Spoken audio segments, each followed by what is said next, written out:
మహాశివరాత్రి పర్వదినాన్ని పురస్కరించుకుని Vijayawada one town Shri బ్రహ్మరామ Malleswara స్వామి ఆలయం భక్తులతో పోటెత్తింది. ఉదయం నుంచే పావన కృష్ణా నది స్నానాలను ఆచరించి తెల్లవారుజాము 2 గంటల నుంచే క్యూ లైన్ మార్గంలో తరలివచ్చి లింగ రూపంలో కొలువైన మహాశివుని దివ్య మంగళ స్వరూపాన్ని తనివి తీరా దర్శించుకుంటున్నారు.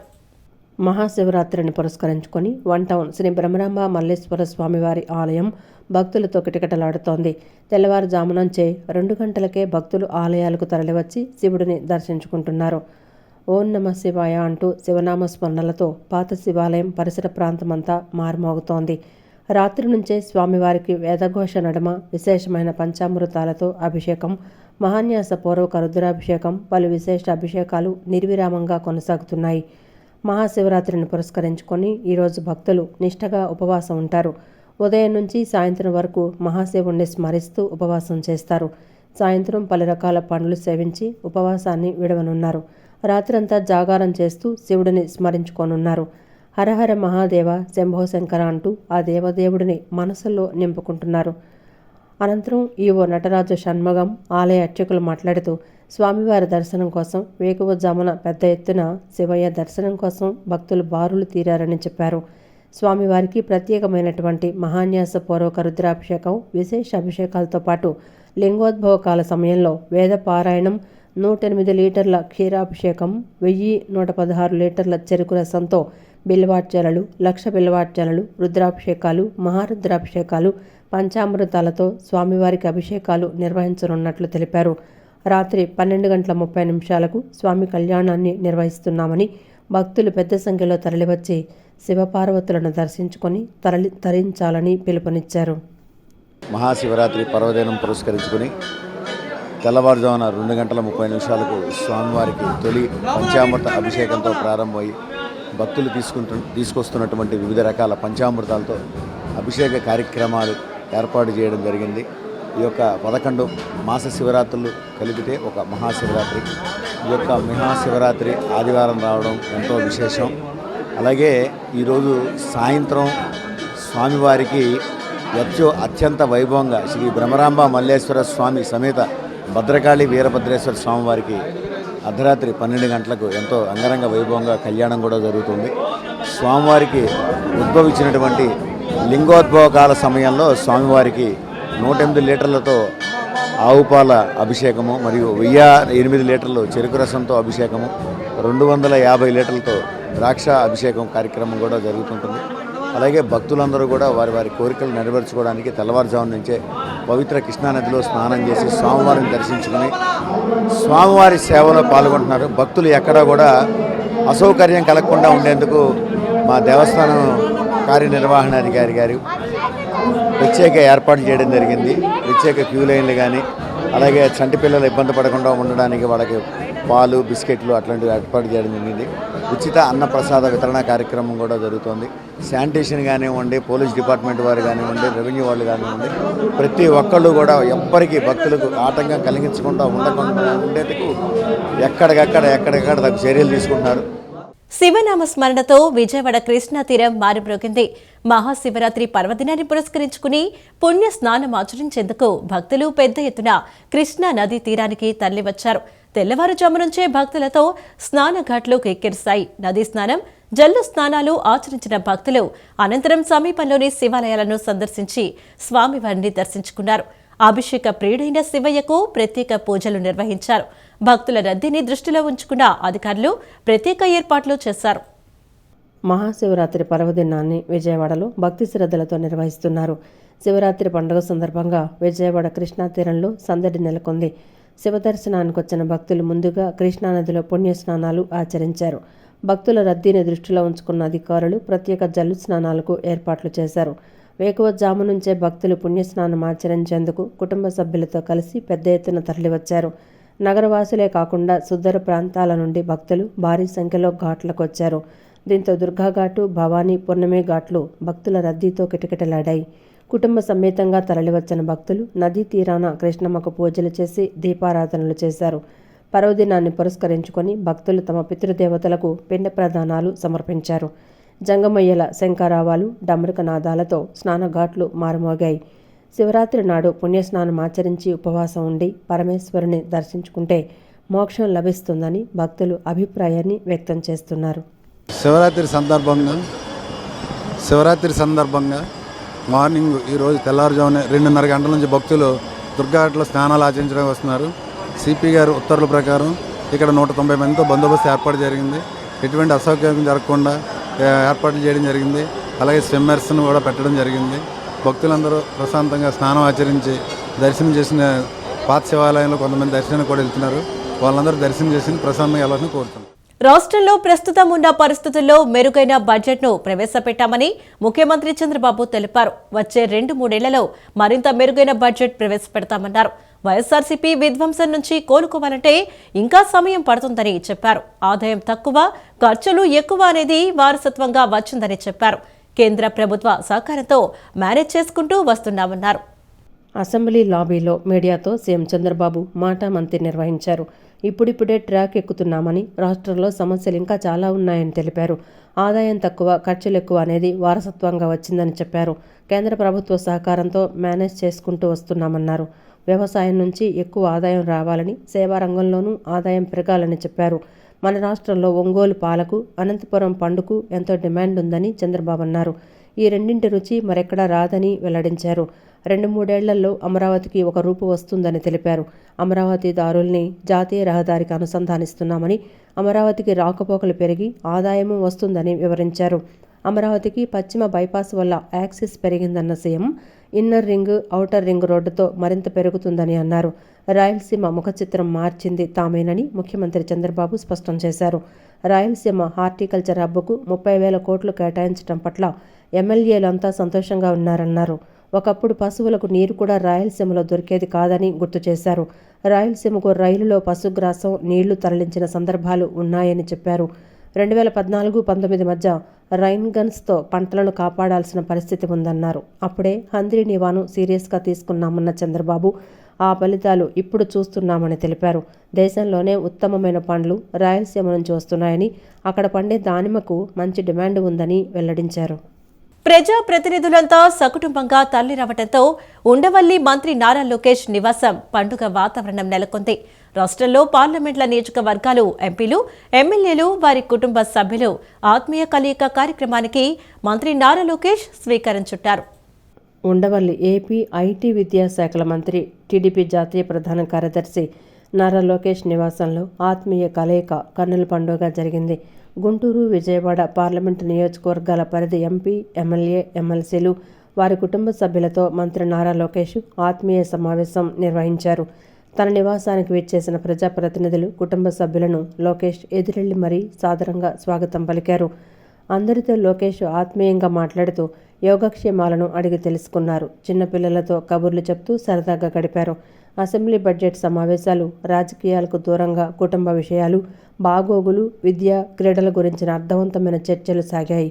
చదువు, కెరీర్ ఒక్కటే జీవితమని అందరూ భావిస్తున్నారని, స్పోర్ట్స్ కూడా కెరీర్గా పిల్లలు ఎంచుకునేలా తల్లిదండ్రులు ప్రోత్సహించాలని లోకేష్ సూచించారు. అంతా కలిసి ఒకే చోట భోజనం చేస్తూ మాట్లాడుకున్నారు. మొత్తం నాయకులంతా తమ కుటుంబాలతో తల్లిరాగా ఆహ్లాదకరమైన వాతావరణంలో వనభోజనాల్లా కన్నుల విందుగా సాగింది.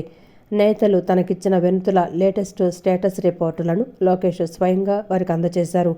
తన నియోజకవర్గమైన మంగళగిరి చేనేతను ప్రమోట్ చేయడంలో ఏ ఒక్క అవకాశాన్ని వదలని మంత్రి నారా లోకేష్ ప్రజాప్రతినిధుల కుటుంబ సభ్యులకు మంగళగిరి చేనేత చీరలు కానుకగా అందించారు. మహాశివరాత్రి పర్వదినాన్ని పురస్కరించుకుని ఇంద్రకీలాద్రిపై కొలువుతీరిన శ్రీ దుర్గామల్లేశ్వర స్వామివార్ల ఆలయం భక్తులతో పోటెత్తింది. వేకువజాము నుంచే పెద్ద సంఖ్యలో భక్తులు స్వామివారి దర్శనానికి క్యూలైన్లో బార్లు తీరారు. శివరాత్రి పండుగ సందర్భంగా అర్చక స్వాములు మల్లేశ్వర స్వామికి వేద మంత్రోచ్చరణలతో ప్రత్యేక అర్చనలు, అభిషేకాలు శాస్త్రోక్తంగా నిర్వహించారు. స్వామివారిని దర్శించుకున్న భక్తులు ప్రత్యేక పూజలు నిర్వహించి మొక్కులు చెల్లించుకున్నారు. మహాశివరాత్రి పర్వదినాన్ని పురస్కరించుకొని ఇంద్రకీలాద్రిపై కొలువు తీరిన మల్లేశ్వర స్వామివారి ఆలయం భక్తులతో పోటెత్తింది. వేకువజాము నుంచే భక్తులు స్వామివారి దర్శనానికి బారులు తీరారు. పర్వదినాన్ని పురస్కరించుకొని ఆలయ అర్చకులు వేద మంత్రోచ్చారణలతో ముక్కంటికి ప్రత్యేక లింగార్చనలు, రుద్రాభిషేకాలు, పూజలు నిర్వహించారు. స్వామివారిని దర్శించుకున్న వేలాది మంది భక్తులు ప్రత్యేక పూజలు చేసి మొక్కులు చెల్లించుకున్నారు. శివరాత్రి నాడు దర్శనానికి వచ్చే భక్తులకు ఎటువంటి ఇబ్బందులు కలగకుండా ఆలయ అధికారులు ప్రత్యేక ఏర్పాట్లు చేశారు. ఆలయ అధికారులు స్వామివారి తీర్థప్రసాదాలను భక్తులకు అందజేశారు. శివనామస్మరణతో ఆలయ ప్రాంగణం మారుమోగుతోంది. ఈరోజు రాత్రి గంగా పార్వతీ సమేత మల్లేశ్వర స్వామివారి దివ్య కళ్యాణం అంగరంగ వైభవంగా నిర్వహించనున్నారు. బలివే మహాశివరాత్రి ఉత్సవాలను సమన్వయంతో విజయవంతం చేయాలని రాష్ట్ర మంత్రి కొలుసు పార్థసారథి భక్తులకు పిలుపునిచ్చారు.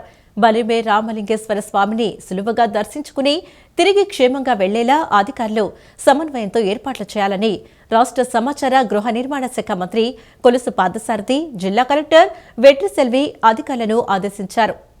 బలివే ఆలయ ప్రాంగణంలో నేడు ఉత్సవాల ప్రత్యేక అధికారి నూజివీడు సబ్ కలెక్టర్ బొల్లిపల్లి వినూత్న అధ్యక్షతన మంత్రి కొలుసు పార్థసారథి, కలెక్టర్ వెట్రిసెల్వి సంయుక్తంగా సమీక్ష నిర్వహించారు. ఈ సందర్భంగా మంత్రి పార్థసారథి మాట్లాడుతూ గత అనుభవాలను దృష్టిలో పెట్టుకుని చిన్న పొరపాటుకు కూడా తావు లేకుండా మహాశివరాత్రి ఉత్సవాలు కన్నుల పండుగగా నిర్వహించాలన్నారు. ఆలయ పునర్నిర్మాణానికి 2.50 కోట్లు మంజూరు చేస్తున్నామని, మహాశివరాత్రి మహోత్సవాల తర్వాత పనులు ప్రారంభిస్తామని చెప్పారు. ఉత్సవాల్లో భక్తులకు సకల సౌకర్యాలు కల్పించి కట్టుదిట్టమైన భద్రతా ఏర్పాట్లు పూర్తి చేయాలని శాఖల వారీగా కేటాయించిన పనులపై సమీక్షించి పలు సూచనలు జారీ చేశారు. బలివే మహాశివరాత్రి ఉత్సవాలను సమన్వయంతో విజయవంతం చేయాలని మంత్రి పార్థసారథి పిలుపునిచ్చారు. బలివే రామలింగేశ్వర స్వామిని సులువుగా దర్శించుకొని తిరిగి క్షేమంగా వెళ్లేలా అధికారులు సమన్వయంతో ఏర్పాట్లు చేయాలని రాష్ట్ర సమాచార గృహ నిర్మాణ శాఖ మంత్రి కొలుసు పార్థసారథి జిల్లా కలెక్టర్ వెట్రిసెల్వి అధికారులను ఆదేశించారు. బలివే శ్రీరామలింగేశ్వర స్వామి వారి శివరాత్రి ఉత్సవాలు 15వ తారీఖున చాలా ఘనంగా నిర్వహించాలని చెప్పేసి ప్రభుత్వం అన్ని ఏర్పాట్లు కూడా చేస్తూ ఉంది. ఇప్పటికే వివిధ శాఖల అధికారులు, ఇప్పుడు కలెక్టర్ గారు, సబ్ కలెక్టర్ గారు అయితే 2-3 సార్లు వచ్చి ఇక్కడంతా పర్యవేక్షించడం జరిగింది. ఇప్పుడు కలెక్టర్ గారు కూడా ఇక్కడ ఏర్పాట్లకు సంబంధించి రివ్యూ చేయడం కూడా జరిగింది. మొత్తం ఆలోచన ఏమిటంటే ఏ ఒక్క భక్తుడు కూడా అసౌకర్యానికి గురి కాకుండా సంతోషంగా భగవంతుడి ఆశీస్సులు తీసుకుని తిరిగి వెళ్ళాలనేది ఈ రివ్యూ యొక్క లక్ష్యం అని చెప్పేసి మనవి చేస్తాను. మరి వారికి ఎటువంటి ఏర్పాట్లు కావాలి, మరి తమ్మిలేరులో నీళ్లను పైనుంచి రిలీజ్ చేసి ఆ వాటర్ ఫ్లో అవుతా ఉంటే కొంచెం బాగుంటుందనే ఉద్దేశంతో, అదేవిధంగా వారి స్నానాల కోసం ఎటువంటి ఏర్పాట్లు ఉన్నాయి, ప్రత్యేకంగా టాయిలెట్స్ కూడా ఈ సంవత్సరం నిర్మించడం జరిగింది. మరి కలెక్టర్ గారు కూడా వేరే నిధుల నుంచి అడిషనల్ టాయిలెట్స్ కూడా కడతానికి శాంక్షన్ చేశారు. ఇప్పుడు సమయం లేదు కాబట్టి అయిపోయిన తర్వాత అయినా సరే వచ్చే సంవత్సరానికి అది ఏర్పాటు చేస్తామని చెప్పేసి మనం చేస్తాం. అదేవిధంగా భక్తులు కూడా తోపులాట లేకోకుండా ఎంతమంది అయితే, ఎందుకంటే చిన్నగా ఉంది ఆ టెంపుల్, ఎంతమందికి సౌకర్యంగా దర్శనం చేసుకోగలిగితే అంతమంది చేసుకుంటారు. బయట ఉన్న శివలింగానికి అభిషేకం అవన్నీ కూడా జరుగుతాయి. ఉత్సవమూర్తులకి ఏదైతే కళ్యాణం చేస్తారో దాన్ని బయట కూడా టెలికాస్ట్ చేస్తానికి ఉన్న అవకాశాలు కూడా చూడమని చెప్పాం టీవీల ద్వారా. ఎందుకంటే భక్తులు, రోడ్డు మీద ఉన్న భక్తులు కూడా స్వామివారి కళ్యాణాన్ని తిలకించడానికి, ఎందుకంటే లోపల ఉన్న స్థలం అంత కంఫర్టబుల్ గా లేదు కాబట్టి అది కూడా ఏర్పాటు చేస్తామని చెప్పేసి మనం చేస్తాం. రాష్ట్రంలో గాడి తప్పిన వ్యవస్థను ఆర్థిక సంక్షోభం నుంచి పురోగతి వైపు, విధ్వంసం నుంచి వికాసం వైపు నడిపించే విధంగా రాష్ట్ర బడ్జెట్ ఉందని మంత్రి నాదెండ్ల మనోహర్ అన్నారు.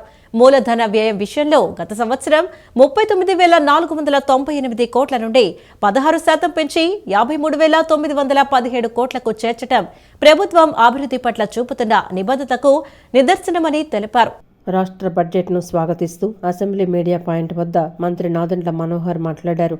సంక్షేమ రంగంలో సూపర్ 6 పథకాలకు ఎటువంటి రాజీ లేకుండా నిధులు కేటాయించటం, ముఖ్యంగా దీపం పథకం, ఆర్టీసీలో మహిళలకు ఉచిత ప్రయాణం, తల్లికి వందనం, ఎన్టీఆర్ భరోసా పెన్షన్ల వంటి కార్యక్రమాలను నిరంతరాయంగా అమలు చేస్తున్న తీరు అభినందనీయమని ఆయన పేర్కొన్నారు. ముఖ్యమంత్రి చంద్రబాబు అనుభవం మరియు దూరదృష్టి, ఉప ముఖ్యమంత్రి పవన్ కళ్యాణ్ సహకారం, భారతీయ జనతా పార్టీ అండదండలు మరియు కేంద్ర ప్రభుత్వ మద్దతుతో కూటమి ప్రభుత్వం గత 5 ఏళ్లలో విధ్వంసమైన రాష్ట్రాన్ని 19 నెలల్లోనే పురోగతి పదంలో పెట్టగలిగిందని వెల్లడించారు. ఈ సమగ్ర మరియు పురోగమన బడ్జెట్ను ప్రవేశపెట్టినందుకు ఆర్థిక మంత్రి పయ్యావుల కేశవ్కు జనసేన పార్టీ తరపున మనస్ఫూర్తిగా అభినందనలు తెలిపారు. అందించాల్సిన సంక్షేమాన్ని ఎక్కడ కూడా పొరపాటు చేయకుండా ప్రతి కుటుంబానికి అందే విధంగా ఈరోజు ఈ బడ్జెట్ మనందరికీ కూడా స్ఫూర్తిదాయకంగా మిగిలింది. దాదాపు 3,32,205 కోట్ల రూపాయలతోటి అంచనాలతోటి సిద్ధం చేసిన ఈ బడ్జెట్ మనందరం కూడా మనస్ఫూర్తిగా హర్షించాలి, అభినందించాలి. ఎందుకంటే గతంలో జరిగిన పరిపాలన, ఆ విధ్వంసానికి భిన్నంగా రాష్ట్రంలో ఆ రెవెన్యూ లోటుని పూడ్చడానికి కోసం, ప్రజల్లో కూడా మేము చేస్తున్న ఈ కార్యక్రమాల్ని అందించడానికి కోసం మేము చేస్తున్న తపనని గుర్తించే విధంగా అన్ని శాఖలకు ఇచ్చిన కేటాయింపుల్లో సమతుల్యత పాటించుతూ ప్రత్యేకంగా కొన్ని సెక్టార్స్ పైన ఫోకస్ చేసుకుంటూ తీసుకున్న ఈ నిర్ణయాల్ని మనస్ఫూర్తిగా ఈ సందర్భంగా ఆహ్వానిస్తున్నాం. మూలధన విషయంలో దాదాపు గత సంవత్సరంతో పోల్చుకుంటే 2025-26 సంవత్సరంలో 39,498 కోట్లు ఉంటే ఈ సంవత్సరం పర్టికులర్ ఈ బడ్జెట్లో 16% పెంచి 53,915 కోట్ల వ్యయానికి పెంచినందుకు మనస్ఫూర్తిగా మేము అభినందిస్తున్నాం. అదేవిధంగా రెవెన్యూ ద్వారా వస్తున్న ట్యాక్సెస్ని గతంలో ఎన్నడూ లేని విధంగా గత సంవత్సరం 98,025 కోట్లయితే ఈ సంవత్సరం ప్రతిపాదించింది 125,846 కోట్లు. ఈరోజు ప్రత్యేకంగా వ్యవసాయ రంగం గురించి, ఉద్యాన పంటల గురించి, ఏ విధంగా గ్రామీణ ప్రాంతాల్లో రైతాంగాన్ని కాపాడుకోవాల్సిన చర్యలు ప్రభుత్వం తీసుకోవాలో దానిపైన మన వ్యవసాయ శాఖ మంత్రి అచ్చెన్నాయుడు గారు ప్రత్యేకంగా బడ్జెట్ ప్రవేశపెట్టారు. స్వర్ణాంధ్ర దిశగా రాష్ట్రం పయనిస్తున్న తరుణంలో ఆ లక్ష్యానికి ఊతమిస్తూ 2026-27 బడ్జెట్లో సాగునీరు, విద్య, వైద్యం, వ్యవసాయం, గ్రామీణాభివృద్ధి, మౌలిక సదుపాయాల కల్పనపై రాష్ట్ర ప్రభుత్వం దృష్టి సారించిందని, దీన్ని స్వాగతిస్తున్నారని మంత్రి సత్యకుమార్ యాదవ్ అన్నారు. పేదలు, రైతులు, వెనుకబడిన తరగతులు, యువతకు ఉద్యోగ, ఉపాధి అవకాశాల కల్పనకు బడ్జెట్ దోహదం చేస్తుందని ఆయన తెలిపారు. అసెంబ్లీలో బడ్జెట్ ప్రవేశపెట్టిన అనంతరం మంత్రి సత్యకుమార్ యాదవ్ మీడియా పాయింట్లో మాట్లాడారు. కేంద్ర ప్రాయోజిత పథకాలకు 23,000 కోట్లకు పైగా కేటాయించడం వల్ల సంక్షేమ పథకాలు సమర్థవంతంగా అమలవుతాయని మంత్రి తెలిపారు. మూలధన వ్యయానికి 51,000 కోట్లకు పైగా నిధులు సమకూర్చడంతో గత ప్రభుత్వ 5 ఏళ్ల పాలనలో నిలిచిన పలు అభివృద్ధి పథకాలు ఊపందుకుంటాయని మంత్రి వెల్లడించారు. రాష్ట్రంలోని వివిధ ప్రాంతాల అభివృద్ధికి స్పష్టమైన ప్రతిపాదనలు చేయడం హర్షణీయమని, ఈ దిశగా రాయలసీమ ప్రాంతాన్ని ప్రపంచ ఉద్యాన కేంద్రంగా మార్చడానికి ప్రస్తావించిన ప్రతిపాదనలను ఆయన ప్రత్యేకంగా స్వాగతించారు. వారసత్వంగా వచ్చిన అప్పుల భారాన్ని ప్రజల మీద తగ్గించడం కోసం ద్రవ్యలోటుని, రెవెన్యూ డెఫిసిట్ని, ఫిజికల్ డెఫిసిట్ని కంట్రోల్లో పెట్టే దిశగా ప్రయత్నాలు జరిగింది. 2024-25 బడ్జెట్లో 5.11% ఫిజికల్ డెఫిసిట్ ఉంటే దాన్ని ఇప్పుడు ఈ బడ్జెట్లో 4.57%, గత ఆర్థిక బడ్జెట్లో 4.57% తగ్గిస్తే ఈ బడ్జెట్లో దాన్ని 3.84% తగ్గించే దిశగా కూడా లక్ష్యం పెట్టుకోవడం జరిగింది. అదేవిధంగా 25-26 బడ్జెట్లో 2.33% ఉంటున్న రెవెన్యూ డెఫిసిట్ని వాళ్ళ 1.88కి తగ్గించాలని దృష్టి పెట్టడం జరిగింది. ప్రధానంగా గతంలో అనేక కేంద్ర ప్రభుత్వ సంక్షేమ పథకాల్ని నిర్వీర్యం చేసి మూసివేస్తే 83 సంక్షేమ పథకాల్ని మళ్ళీ ప్రాయోజిత పథకాల్ని తిరిగి పునరుద్ధరించడం ద్వారా, అదేవిధంగా దాని మీద ప్రత్యేకంగా దృష్టి పెట్టి దాదాపు 24,000 కోట్లు కేంద్ర ప్రాయోజిత పథకాల కోసం నిధులు కేటాయించిన సందర్భంలో అదే స్థాయిలో దాదాపు 60% నిధులు కేంద్ర ప్రభుత్వం నుంచి తీసుకురావడానికి మనకు సాధ్యమవుతుంది. దీని కారణంగా అనేక సంక్షేమ పథకాలు సమర్థవంతంగా అమలు కావడమే కాకుండా మౌలిక సదుపాయాల కల్పన కూడా జరిగి సంపద సృష్టించబడుతుంది. భవిష్యత్తులో ఆదాయ వనరులు కూడా పెరుగుతాయి. ప్రధానంగా ఇవాళ కేంద్ర ప్రభుత్వం చాలా ప్రతిష్టాత్మకంగా ప్రవేశపెట్టిన విబి రామ్జీ పథకం ఏదైతే ఉందో, అదేవిధంగా దానికి కూడా పెద్ద ఎత్తున ఇవాళ దాదాపు 9,000 కోట్లు గ్రామీణాభివృద్ధి శాఖ ద్వారా విబి రామ్జీకి మన రాష్ట్రంలో కేటాయింపులు చేయడం జరిగింది. బీసీల అభ్యున్నతి పట్ల కూటమి ప్రభుత్వానికి ఉన్న చిత్తశుద్ధి మరోసారి రుజువైందని మంత్రి సవిత అన్నారు. ఆర్థిక మంత్రి పయ్యావుల కేశవ్ ప్రవేశపెట్టిన బడ్జెట్లో వెనుకబడిన వర్గాల సంక్షేమానికి చరిత్రలో కానీవిని ఎరుగని కేటాయింపులు చేశారని ఆనందం వ్యక్తం చేశారు. కూటమి ప్రభుత్వం వచ్చిన తర్వాత ప్రవేశపెట్టిన 3 బడ్జెట్లలోనూ నిధుల కేటాయింపులు పెంచుకుంటూ వెళుతున్నామన్నారు. అసెంబ్లీ మీడియా పాయింట్ వద్ద మంత్రి సవిత మాట్లాడారు. ప్రతి ఏటా బీసీ సంక్షేమానికి కూటమి ప్రభుత్వం నిధులు కేటాయింపులు పెంచుతూ వస్తోందన్నారు. చరిత్రలో ఎరగని విధంగా సింహభాగం నిధులు బీసీల సంక్షేమానికి కేటాయించామన్నారు. ఉమ్మడి ఆంధ్రప్రదేశ్లోనూ ఇటువంటి కేటాయింపులు చేయలేదన్నారు. రాయలసీమను గ్లోబల్ హార్టికల్చర్గా అభివృద్ధి చేయడానికి కూటమి ప్రభుత్వం 30,000 కోట్లు కేటాయిస్తోందన్నారు. అన్ని వర్గాల ప్రజలకు మేలు చేకూరేలా బడ్జెట్ను రూపకల్పన చేశామన్నారు. వ్యవసాయానికి, పారిశ్రామిక రంగానికి కూడా ప్రాధాన్యమిస్తూ బడ్జెట్లో నిధులు కేటాయించామన్నారు. బీసీల పట్ల కూటమి ప్రభుత్వానికి సీఎం చంద్రబాబుకు ఉన్న చిత్తశుద్ధికి నిదర్శనమన్నారు.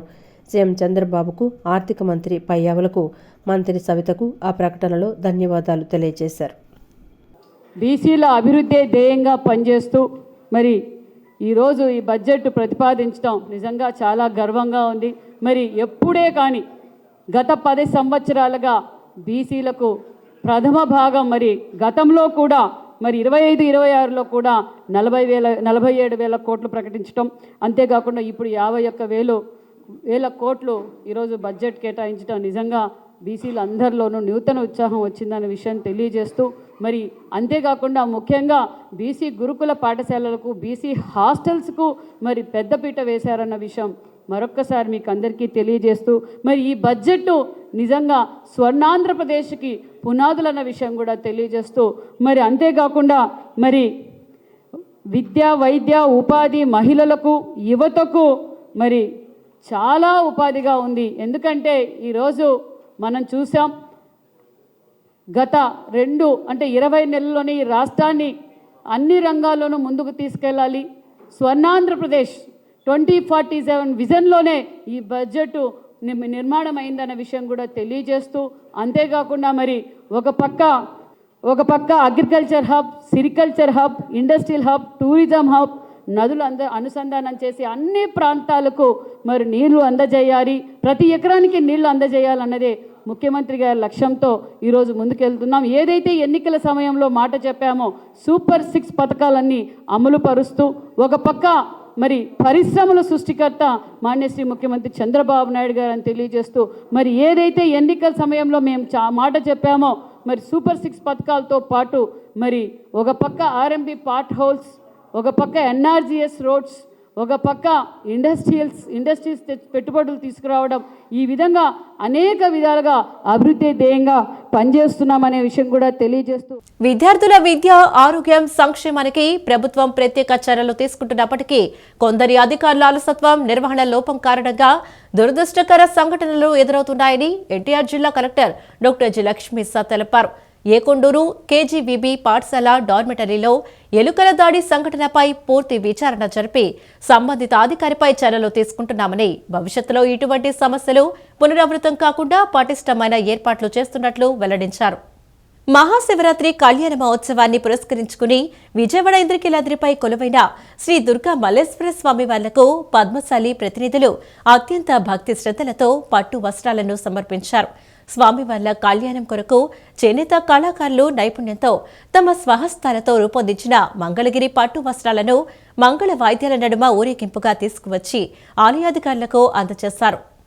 మహాశివరాత్రి కళ్యాణ మహోత్సవాన్ని పురస్కరించుకొని మంగళగిరి బహుత్తమ పద్మశాలి సేవా సంఘం ఆధ్వర్యంలో స్వయంగా తమ స్వహస్తాలతో తయారు చేసిన పట్టు వస్త్రాలు స్వామివార్లకు సమర్పించారు.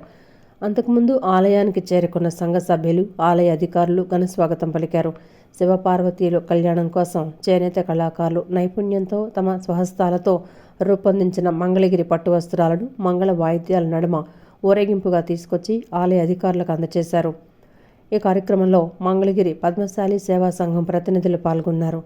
ఆలయ చైర్మన్ బొర్ర రాధాకృష్ణ గాంధీ, సభ్యులు, ప్రత్యేక ఆహ్వానితులు మార్తి రామబ్రహ్మం, వెలగపూడి శంకర్బాబు హాజరై స్వామివార్ల కళ్యాణానికి పట్టు వస్త్రాలు సమర్పించే కార్యక్రమంలో పాల్గొన్నారు.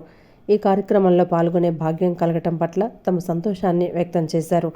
అనంతరం అర్చకులు వారికి వేదాశీర్వచనం అందించి తీర్థప్రసాదాలను అందజేశారు.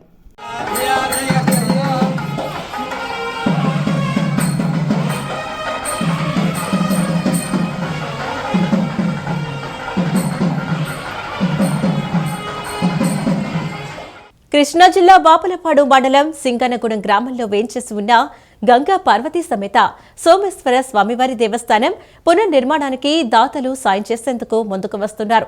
దివంగత గ్రామ మాజీ సర్పంచ్ మరీదు రోసయ్య అంజమ్మ జ్ఞాపకార్థం వారి కుమారుడు మాజీ ఎంపీటీసీ మరీదు తిరుపతిరావు కృష్ణకుమారి దంపతులు, మనవడు మరీదు రమేష్ బాబు హారిక దంపతులు కలిసి స్వామివారి దర్శించుకుని 1,01,116 రూపాయల చెక్కును ఆలయ కమిటీ సభ్యులకు అందజేశారు. ఈ కార్యక్రమంలో ఆలయ అర్చకులు నాగేశ్వరరావు, గ్రామ కమిటీ పెద్దలు బెజవాడ కృష్ణారావు, గాలి రాకటరాజు, సద్దుర్తి కాశీ శ్రీనివాసరావు, కాకర్పర్తి వెంకటరత్నం, సమ్మెట సాంబశివరావు, మల్లిపల్లి సుబ్బారావు, కిల్లారి సాంబశివరావు, కోటేరాజు కోటేశ్వరరావు, పర్వతనేని రాజు, పలువురు గ్రామస్తులు పాల్గొన్నారు. ఈ వార్తలు ఇంతటితో సమాప్తం. నమస్కారం.